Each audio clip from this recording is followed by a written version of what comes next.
Hey, what's up?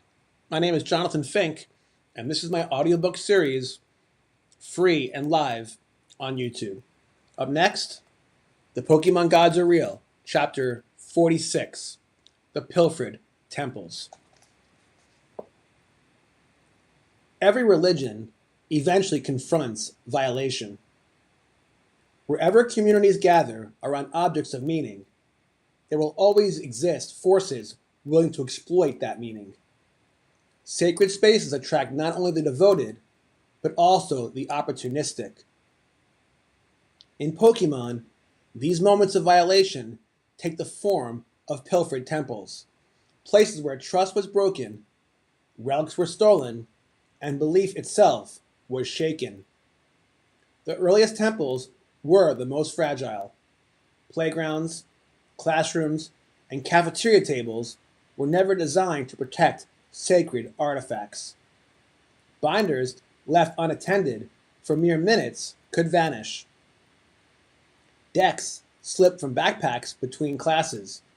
A child returning from recess might discover that their most treasured cards, their hollows, their prized pulls, their symbols of belonging were simply gone.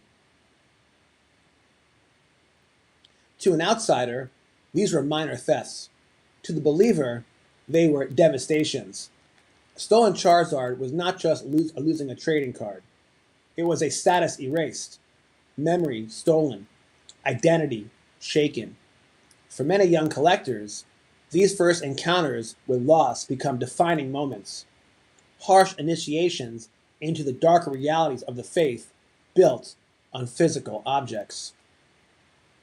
As the hobby matured, the temples grew larger, but no less vulnerable. Local card shops, once seen as sanctuaries, occasionally became sites of desecration. Glass cases shattered in midnight burglaries, sealed products stripped from shelves, displayed slabs accumulated over years, disappearing in minutes. The crime was financial. The wound was cultural. Card shops are more than retail spaces. They are community anchors, gathering points where collectors and players form bonds, share rituals, and sustain the living faith. When such spaces are violated, the damage extends beyond inventory. A sense of safety fractures. Not all desecrations require forced entry. Some unfold quietly, invisibly, through deception rather than violence. Weighted packs sold to unsuspecting buyers. Resealed boxes pass as untouched relics. Counterfeit cards infiltrating trade circles. Digital marketplaces riddled with misrepresentation. These violations corrode slowly. Their damage accumulates silently. Unlike dramatic theft, deception introduces doubt. Collectors begin to question authenticity, fairness, even one another. Suspicion spreads. Transactions grow guarded. The communal ease that defines healthy hobby culture becomes strained. Faith weakens when trust erodes. Perhaps most unsettling are the stories tied to the origins of the relics themselves, such as rumors of factory leaks or employees diverting ultra-rare cards before release. When the temple of creation is questioned, belief trembles.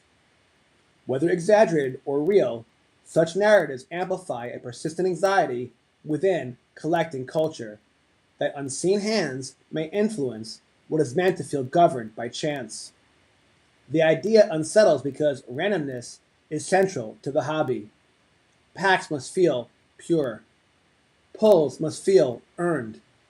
Mystery requires integrity, and yet, despite violation, the religion of Pokemon endures. This is perhaps the most remarkable pattern. For every temple pilfered, communities rebuild. Collectors rally around affected shops. Stolen collections are mourned, but new ones assembled. Knowledge spreads. Vigilance sharpens. Safeguards improve. Loss becomes part of the mythology rather than its conclusion. Desecration does not end belief, it tests it. Indeed, the persistence of theft and deception paradoxically reinforces the perceived value of the sacred. No one steals what holds no meaning. No one counterfeits what carries no demand. Violation, however painful, is indirect testimony to significance. Temples are attacked because temples matter.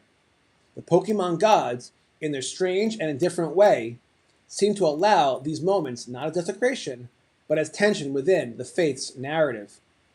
They remind believers that devotion built solely on objects is vulnerable, that trust must be guarded, and that community resilience defines survival.